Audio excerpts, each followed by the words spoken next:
नमस्कार। एक बार फिर से आप सभी का स्वागत है, अभिनंदन है आपके अपने यूट्यूब चैनल साहित्य बाई कामरान में। दोस्तों, आज के इस वीडियो में हम लगभग 5 कवियों के ऊपर बात करेंगे, उनकी रचनाओं को जानेंगे, उनकी कौन-कौन सी रचनाएँ रही हैं और जो इसमें प्रमुख रूप से उनकी रचना दी गई उसके बारे में भी बात करेंगे। यह वीडियो विशेष रूप से बीपीएससी 4.0 हिंदी के विषय के लिए जो तैयारी कर रहे हैं जो भी स्टूडेंट उनके लिए है, क्योंकि आपके पाठ्यक्रम में एससीईआरटी और एनसीईआरटी लगा हुआ है।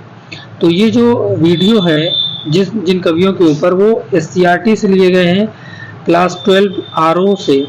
आपके लगभग 5 कवि हैं इस वीडियो में और आप अंत तक इस वीडियो को देखें। मुझे उम्मीद है कि आप इससे लाभान्वित अवश्य होंगे, क्योंकि हम जो भी आपके पाठ्यक्रम में कवि दिए गए हैं उनके बारे में हम विस्तार से जानेंगे, उनके जन्म को जानेंगे, जन्म स्थान के बारे में जानेंगे, उनकी प्रमुख रचनाओं को जानेंगे और साथ ही साथ आपके पाठ्यक्रम में उनकी जो रचनाएं लगी उसके बारे में भी जानेंगे। आइए चलते हैं बिना देर करते हुए अपने पहले कवि की तरफ। तो इसमें जो पहले कवि है मैंने लिया है हरिवंश राय बच्चन को।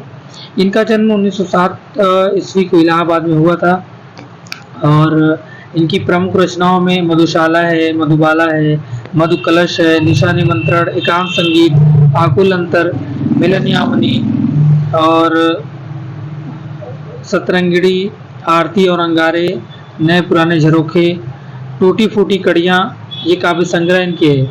उसके साथ ही उन्होंने आत्मकथा भी लिखा है जो कई भागों में, लगभग 4 भागों में है, जिसमें पहला क्या भूलूं क्या याद करूं, नीड़ का निर्माण फिर, बसेरे से दूर, 10 द्वार से सोपान तक। ये आत्मकथा इनकी 4 खंडों में है। उसके बाद डायरी इन्होंने अनुवाद भी किया किसका, हेमलेट, जनगीता, मैकबेथ का अनुवाद उन्होंने किया है और डायरी विधा की रचना इनकी है प्रवासी के गीत। इनकी डायरी विधा की रचना है प्रवासी की डायरी। उसके बाद उनका पूरा जो साहित्य है बच्चन ग्रंथावली के नाम से 10 खंडों में प्रकाशित है। उसके बाद इनका निधन जो है था वो देख लेते हैं। 2003 में इनका निधन मुंबई में हुआ था। पूर्व चलने की बटोही बाट की पहचान कर ले, तो आप याद रखिए कि ये पंक्ति किसकी है। पूर्व चलने के बटोही बाट की पहचान कर ले। किसी भी रास्ते से पर चलने से पहले उस रास्ते के बारे में पूरी जानकारी प्राप्त करना चाहिए, कहने का अभिप्राय इनका यही है। सन 1942 से 1952 तक इलाहाबाद विश्वविद्यालय में प्राध्यापक, आकाशवाणी के साहित्यिक कार्यक्रमों से संबद्ध, फिर विदेश मंत्रालय में हिंदी विशेषज्ञ रहे हैं। दोनों महायुद्धों के बीच मध्यवर्ग के विक्षुब्ध विकल मन को बच्चन ने वाणी का वरदान दिया। उन्होंने शाहवाद की लाक्षणिकता उन्होंने शाहवाद की लाक्षणिक वक्रता के बजाय सीधी सादी जीवंत भाषा और संवेदन शक्ति गेय शैली में बात अपनी रखी है। व्यक्तिगत जीवन में घटी घटनाओं की सहज अनुभूति की ईमानदार अभिव्यक्ति बच्चन के यहाँ कविता बनकर प्रकट हुई। ये विशेषता हिंदी काव्य संसार में उनकी विलक्षण लोकप्रियता का मूलाधार है। हिंदी साहित्य के इतिहास के अंतर्गत हालावाद का जो प्रवर्तक है माना जाता है हरिवंश राय बच्चन को। हालावादी कवि हैं और आगे इनके बारे में कहा गया है कि मध्ययुगीन फारसी के कवि उमर खय्याम का मस्तानापन हरिवंश राय बच्चन की प्रारंभिक कविताओं विशेष कर मधुशाला में एक अद्भुत अर्थ विस्तार पाता है। जीवन एक तरह का मधुकलश है, दुनिया मधुशाला है, कल्पना साकी और कविता वो प्याला जिसमें ढालकर जीवन पाठक को पिलाया जाता है। कविता का एक एक घूंट जीवन का एक एक घूंट है। पूरी तन्मयता से जीवन का घूंट भरे कड़वा खट्टा भी सहज भाव से स्वीकार करे तो अंततः एक सुफियाना सी बेख्याली मन पर छाएगी। एक के बहाने सारी दुनिया से इश्क हो जाएगा और तेरा मेरा के समस्त झगड़े काफूर हो जाएंगे। इसे बच्चन का हालावादी दर्शन कहते हैं।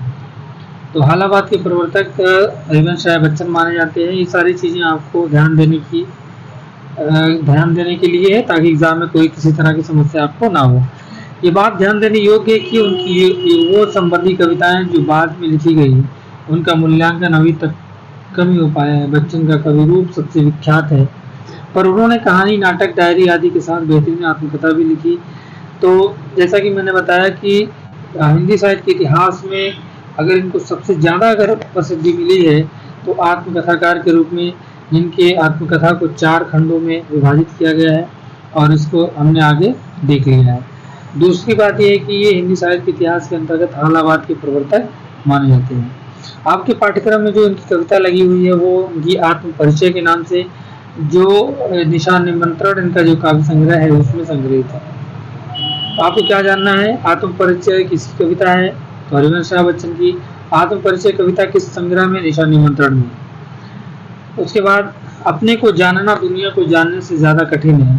तो इस कविता के माध्यम से उन्होंने यही बात किया है और यही बताने का प्रयास किया है कि खुद को जानना दुनिया से जानने से कहीं ज्यादा कठिन होता है। समाज से व्यक्ति का नाता खट्टा मीठा तो होता है, जब जीवन से पूरी तरह निरपेक्ष रहना संभव नहीं है।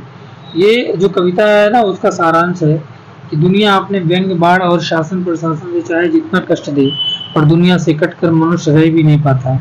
ऐसा क्यों इन्होंने कहा है? क्योंकि समाज का निर्माण व्यक्ति से ही होता है, और जहाँ व्यक्ति नहीं वहाँ समाज का कोई अस्तित्व नहीं, और जहाँ समाज नहीं वहाँ व्यक्ति का कोई अस्तित्व नहीं। इसलिए व्यक्ति समाज से कटकर नहीं रह सकता, क्योंकि उसकी अपनी अस्मिता, अपनी पहचान का उसका परिवेश ही उसकी दुनिया है। अपना परिचय देते हुए वो लगातार दुनिया से अपने द्वंद्वात्मक और द्वंद्वात्मक संबंधों का मर्म ही उद्घाटित करता चलता है। और पूरी कविता का सारांश एक पंक्ति में ये बनता है कि दुनिया से मेरा संबंध प्रीति कला का है, मेरा जीवन वृद्धों का सामंजस्य है, उन्मादों में अवसाद, रोदन में राग, शीतलवाणी में आग, विरुद्धों का विरोधाभास मूलक।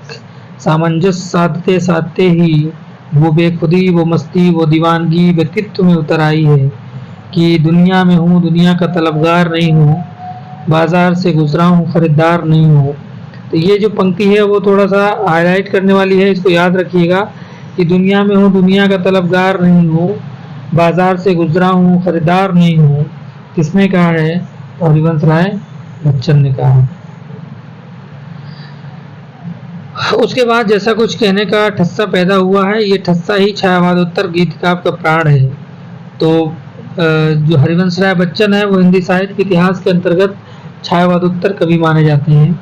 छायावाद के नहीं बल्कि छायावाद की जो उत्तरावस्था थी, उसके बाद की जो अवस्था थी, उसके कवि माने जाते हैं हरिवंश राय बच्चन। निशान निमंत्रण से अद्भुत गीत में प्रकृति के दैनिक परिवर्तनशीलता के संदर्भ में प्राणी वर्ग विशेषकर मनुष्य के धड़कते हृदय को सुनने की काव्यात्मक कोशिश है। तो ये सारी चीजें रही हैं, और आपको इसमें ये जानना है कि जो भी रचनाएं इनकी हैं, जो आत्मकथाएं, वो जानना है इनका जन्म कहाँ हुआ, कब हुआ और किस युग के कवि हैं। ये हिंदी साहित्य के इतिहास के अंतर्गत छायावादोत्तर युग के कवि हैं। और जो आपके पाठ्यक्रम में जो कविता लगी हुई है उसको आपको जानना है। आत्म परिचय इनकी कविता है, जो इनके निशान निमंत्रण इनका जो काव्य संग्रह है उसमें संग्रहित है। आगे जो है इनकी जो कविता है वो दी गई है इस तरह से, पंक्ति वगैरह भी पूछ सकता है, इसलिए आप इसको जानते रहिए कि मैं जगजीवन का भार लिए फिरता हूँ, फिर भी जीवन में प्यार लिए फिरता हूँ, कर दिया किसी ने झंकृत जिनको छूकर, मैं सांसों के दो तार लिए फिरता हूँ। तो ये इनकी कविता है, इसको देख लीजिए, इसको पढ़ लीजिएगा, इसको बहुत बताने की आवश्यकता नहीं है। उसके बाद दूसरे जो कवि हैं आपके पाठ्यक्रम में, सूर्यकांत त्रिपाठी निराला, इनकी कविता आपके पाठ्यक्रम में लगी हुई है जिसका नाम है बादल राग। इनका परिचय है कि 1899 ईस्वी में महिषादल बंगाल के मेदिनीपुर जिले में इनका जन्म हुआ था, और पारिवारिक गांव इनका गढ़ा कोला, उन्नाव उत्तर प्रदेश है। उन्नाव जिला जो है वो कानपुर के पास पड़ता है। और उसके बाद प्रमुख रचनाएं इनकी हैं, और अनामिका, परिमल, गीतिका, बेला, नए पत्ते, अड़िमा, तुलसीदास, गुरमुत्ता, ये सारे जो है उनकी कविता संग्रह हैं। उसके बाद चतुरी चमार, प्रभावती, बेलेसुर, बकरिया, चोटी की पकड़, काले कारनामे, गद्य इनका 8 खंडों में निराला रचनावली का प्रकाशित है। समन्वय मतवाला पत्रिका का इन्होंने संपादन किया है। और सन 1961 ईस्वी में इनका निधन हो गया। हिंदी साहित्य के इतिहास के अंतर्गत इन्हें मुक्त छंद का प्रवर्तक माना जाता है और छायावाद की बृहत्त्रयी के स्तंभ कवि माने जाते हैं और इनको छायावाद के अंतर्गत महेश की संज्ञा दी जाती है। और इनका कहना है कि नौगति नौ लय ताल छंद नौ, नवल कंठ नौ जलद मंदर, नौ नभ के नौ विहक वृंद को, नौ पर नौ स्वर दे। कविता को नया स्वर देने वाले निराला छायावाद के ऐसे कवि हैं जो एक ओर कबीर की परंपरा से जुड़ते हैं तो दूसरी ओर समकालीन कवियों की प्रेरणा स्रोत भी है। उसके बाद ये सारी चीजें इनके बारे में दी गई है और उसके बाद कहा गया है कि निराला की कविता के कई रंग हैं। एक तरफ तत्सम सामाजिक पदावली और ध्वन्यात्मक बिंबों से युक्त राम की शक्ति पूजा और कठिन छंद साधना का प्रतिमान तुलसीदास है। दूसरी तरफ देशी टटके शब्दों का सौंधापन लिए कुकुरमुत्ता रानी और कहानी मैगू मैगा राज जैसी कविता है। तो ये जो कविताएं हैं ना, इसको आप जानते रहिए, ये सब पूछ सकता है एग्जाम में कि किसकी रचना है किसकी नहीं है, तो आप इसको जानते रहेंगे तो कोई समस्या नहीं होगी। दिक जीवन जो पाता ही आया विरोध कहने वाले निराला उत्कट आत्मशक्ति। तो ये जो दिक जीवन जो पाता ही आया विरोध जो पंक्ति है वो राम से सरोज स्मृति से है और इसको आप जानते रहिए, ये पंक्ति है निराला की। इसीलिए शक्ति साध्य कवि निराला को वर्षा ऋतु अधिक आकृष्ट करती है क्योंकि बादल के भीतर सृजन और ध्वंस की ताकत एक साथ समाहित है। बादल इन्हें प्रिय है क्योंकि स्वयं उनका व्यक्तित्व बादल के स्वभाव के करीब है। बादल किसान के लिए उल्लास एवं निर्माण का तो मजदूर के संदर्भ में क्रांति एवं बादल का अग्रदूत है। तो किसान के लिए बादल किसका प्रतीक है? उल्लास एवं निर्माण का। और मजदूर के लिए बादल किसका प्रतीक है? क्रांति एवं बदलाव का। ये आप जानते रहिए, पैसेज में आपको पूछ सकता है पैसेज दे करके। बादल राग कविता इनकी काव्य संग्रह जो अनामिका है में 6 खंडों में प्रकाशित है। यहाँ उसका 6ठा खंड लिया गया है। तो आपके पाठ्यक्रम में जो ना वो 6ठे खंड से है बादल राग की। और लघु मानव आम आदमी के दुख से त्रस्त कवि यहाँ बादल का आह्वान क्रांति के रूप में कर रहा है क्योंकि विप्लव और उससे छोटे ही शोभा पाते। किसान मजदूर की आकांक्षाएं बादल को नवनिर्माण के राग के रूप में पुकार रही। और ये सारी चीजें इस कविता के बारे में कही गई है और इसको आप लोग अच्छे से देख लीजिएगा। विशेष रूप से इनकी जो बादल राग जो कविता है वो किसकी है? तो ये है निराला की। किस काव्य संग्रह में है? तो अनामिका में। ये इनकी बादल राग कविता है। तिरती है समीर सागर पर, आए स्थिर सुख पर दुख की छाया, जग के दग्ध हृदय पर निर्दय विप्लव की प्लावित माया। ये तेरी रणतरी भरी आकांक्षाओं से, धन भेरी गर्जन से सजग सुप्त अंकुर, पूर्व में पृथ्वी की आशाओं से नवजीवन की ऊंचा कर सिर, ताक रहे हैं ए विप्लव के बादल, फिर भी बार बार गर्जन। तो इनकी कविता है, इसको आप देख लीजिए। उसके बाद अगले जो कवि हैं वो रघुवीर सहाय हैं और रघुवीर सहाय तार सप्तक के अंतर्गत आते हैं। दूसरा तार सप्तक में इनकी कविताएं प्रकाशित हुई। दूसरा तार सप्तक का समय 1951 है। इनका जन्म 1929 ईस्वी में लखनऊ उत्तर प्रदेश में हुआ। उसके बाद इनकी महत्वपूर्ण इनकी काव्य संकलन है जैसे सीढ़ियों पर धूप में, आत्महत्या के विरुद्ध, हंसो हंसो जल्दी हंसो। और उसके बाद इन्होंने पत्रकारिता भी की है, अलग अलग पत्र लिखे हैं। ऑल इंडिया रेडियो के इनके समाचार विभाग संबंध रहे हैं। ये नव भारत टाइम्स तथा निर्माण से संबंध रहे हैं। तो पत्रकारिता के क्षेत्र में भी इनको प्रसिद्धि मिली है। सम्मान इनको कौन कौन सा मिला है? साहित्य अकादमी पुरस्कार इनकी संपूर्ण रचनाओं पर मिला है। और सन 1990 ईस्वी में दिल्ली में इनका देहांत हो गया। इनका कहना है कि कुछ होगा अमर मैं बोलूंगा, न टूटे तिलिस्म सत्ता का, मेरे अंदर एक कायर टूटेगा। रघुवीर सहाय समकालीन हिंदी कविता के संवेदनशील नागर चेहरा है। सड़क चौराहा दफ्तर अखबार संसद बस रेल बाजार की बेलौस भाषा में उन्होंने कविता लिखी। ये सारी चीज़ें इनके बारे में है। इसको आप थोड़ा सा वीडियो को रोक करके इसको आप पढ़ सकते हैं, समझ सकते हैं। मेन बात इसमें जानने की है कि इनकी कौन सी कविता आपके पाठ्यक्रम में लगी हुई है, कौन सी रचना आपके पाठ्यक्रम में है, और ये जानना है। तो इनकी जो कविता है कैमरे में बंद अपाहिज, और ये जो कविता है वो लोग भूल गए हैं काव्य संग्रह में इनकी संकलित है। यही कविता आपके पाठ्यक्रम में लगी हुई है, इसके बारे में जानना है। शारीरिक चुनौती को झेलते व्यक्ति से टेलीविजन कैमरे के सामने किस तरह के सवाल पूछे जाएंगे और कार्यक्रम को सफल बनाने के लिए उससे कैसी भंगिमा की अपेक्षा की जाएगी, इसका लगभग सपाट तरीके से बयान करते हुए कवि ने एक तरह से पीड़ा के साथ दृश्य संचार माध्यम के संबंध को रेखांकित किया है। तो ये कविता का जो मेन जो सारांश है, शीर्षक है, वो आप देख लीजिएगा, वीडियो को इसे रोक करके समझ लीजिएगा, क्योंकि बहुत डिटेल पढ़ने से वीडियो बहुत लंबी हो जाती है, समस्या होती है तमाम। और मेन चीज़ें हैं जो हम जान लेंगे इस कविता के इस वीडियो के माध्यम से। इस कविता को शारीरिक चुनौती झेलते लोगों के प्रति संवेदनशील नजरिया अपनाने के लिए प्रेरित करते पाठ के रूप में भी देखा जा सकता है। इसके लिए कवि ने दूर संवेदनहीनता को रेखांकित करने का तरीका अपनाया है। वो दिखलाता है कि किस तरह करुणा जगाने के मकसद से शुरू हुआ कार्यक्रम क्रूर बन जाता है। तो ये बंद कैमरे में बंद अपाहिज है इस कविता की, और इसको आप जानते हैं। अगले जो कवि हैं वो आलोक धनवा हैं, और आलोक धनवा का जन्म 1948 ईस्वी मुंगेर बिहार में हुआ था। इनकी पहली जो कविता है जनता का आदमी सन 1972 में प्रकाशित हुई। उसके बाद भागी हुई लड़कियां, ब्रूनो की बेटियां और दुनिया रोज बनती है, ये सारे काव्य संग्रह हैं। सम्मान इनको अगर की सम्मान की बात करें तो राहुल सम्मान, बिहार राष्ट्रभाषा परिषद का साहित्य सम्मान, बनारसी प्रसाद भोजपुरी सम्मान, और ये सारे सम्मान इनको मिले हैं आलोक धनवा को। और इनके जीवन परिचय को जान लीजिए, इनकी जो रचनाएं हैं उसको नोट कर लीजिए आप, अगर कॉपी पेन है आपके पास तो आप उसको नोट कर लीजिए।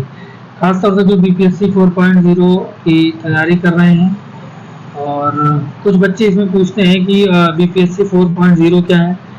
तो बीपीएससी का मतलब होता है बिहार पब्लिक सर्विस कमीशन, और टीआरई का मतलब होता है टीचर रिक्वायरमेंट।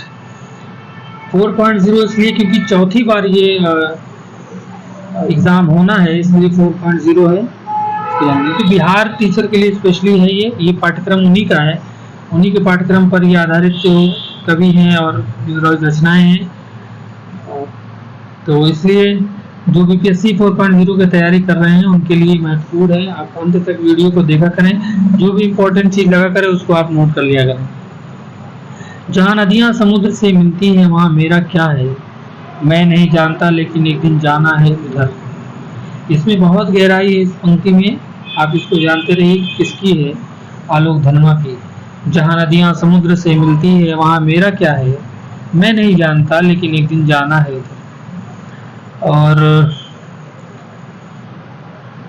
ये सारी चीज़ें उनके बारे में है, आप इसको थोड़ा सा देख लीजिएगा और पढ़ लीजिएगा वीडियो को इसे रोक करके, ताकि जो और जानकारी इनके बारे में निकल कर आती है वो